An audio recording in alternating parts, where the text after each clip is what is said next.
चलिए, तो square coil ACDE with its plane vertical is released from rest in horizontal uniform magnetic field B of length 2L, the acceleration of the coil. तो यहां पे जो हम phenomena इस्तेमाल करने वाले हैं वो है फोर्स ऑन कंडक्टिंग वायर. तो वो होता है I dot L cross B. I dot L cross B. तो अब देखें अपन कि क्या क्या तरीके से यहां पे मैग्नेटिक फोर्स लगेगा. थोड़ी सी जगह यहां कम है तो अपन नेक्स्ट में इस्तेमाल करते हैं. तो मैं कुछ अलग अलग सिनेरियोज यहां पे पहले इसके फॉर्म करता हूं. तो ये मेरे पास मैग्नेटिक फील्ड है इतना.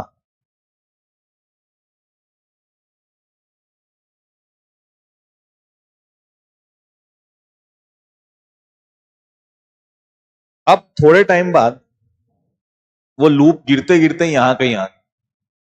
ठीक है, नीचे आ रहा है, राइट. अब नीचे यदि आ रहा होगा तो उसका फ्लक्स अगर मैं बोलूं तो क्या फ्लक्स इंक्रीज हो रहा है? क्योंकि जैसे जैसे मैग्नेटिक फील्ड के अंदर अंदर आएगा तो एरिया बढ़ता जा रहा है, फ्लक्स भी बढ़ता जा रहा है. फ्लक्स अगर बढ़ रहा है अंदर की तरफ तो अपना धर्म बनता है लेंज के नियम के अनुसार क्या किया जाए, घटाया जाए.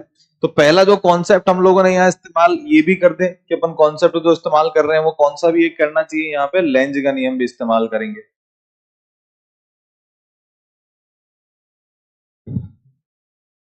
तो फ्लक्स अंदर की तरफ बढ़ रहा है, अपने को बाहर की तरफ फील्ड बढ़ाना पड़ेगा. तो यानी कि इसमें जो इंड्यूस्ड करंट आनी चाहिए वो कुछ इस दिशा में आ जाए, है ना, ताकि जो मैग्नेटिक फील्ड आए इसके कारण बाहर की तरफ आए, फ्लक्स रिड्यूस करने के काम आए. अब देखो कि इन दोनों वायर्स पे और इस वायर पे, ये तीन वायर मैग्नेटिक फील्ड में आ गए. तो इन पे लगने वाला जो फोर्स होगा उसकी दिशा बनाए अपन. तो फोर्स अपन क्या बोल रहे थे, magnetic force on current carrying wire was I L cross B. तो L पे रखनी है फिंगर्स, B की तरफ घुमानी है, L क्रॉस B. तो इस पे लगने वाला जो फोर्स आ गया है वो आ गया है ऊपर की तरफ, है ना. इस पे L क्रॉस B इधर आ गए, लेफ्ट में आ गए. और लेफ्ट वाले वायर पे नीचे है वो तो L क्रॉस B इधर आ गए. तो ये दिख रहा है मेरे को कि ये दोनों वायर्स क्योंकि सेम डायमेंशन के हैं तो दोनों का फोर्स एक दूसरे को कैंसिल आउट कर चुका होगा. रिजल्टेंट बस एक ही बच रहा है. तो अब इस स्थिति में यदि मैं इसके लिए एक्सेलरेशन निकालूं तो वो कितना होगा, net force upon mass. Net force कितना है, नीचे एक तो mg तो लग ही रहा है हमेशा, माइनस ILB बाय m. तो जो इसका एक्सेलरेशन आ गया वो कितना आ गया, g minus ILB by m, right. फिर उसके बाद जब ये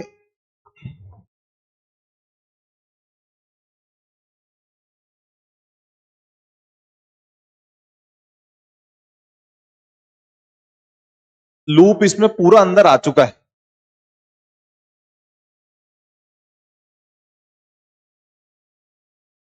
राइट. तो फिर क्या होना पड़ेगा, तो अब जो भी इसका फ्लक्स है वो फ्लक्स तो कैसा हो चुका है, कांस्टेंट.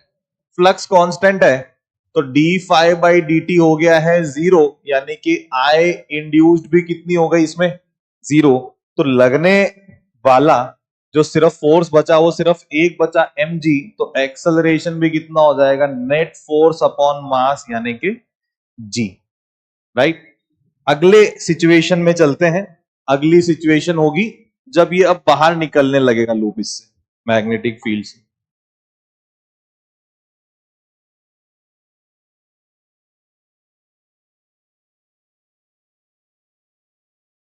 तो अगली सिचुएशन में जब ये यहां पे ऐसे आ चुका है तो अपने को लूप के बारे में ये चीज नजर आ जानी चाहिए कि अब इसका जो फ्लक्स है अब तो वो घट रहा है. तो फ्लक्स यदि घटे तो लेंज का नियम बोलता है कि तुमको बढ़ाना पड़ेगा.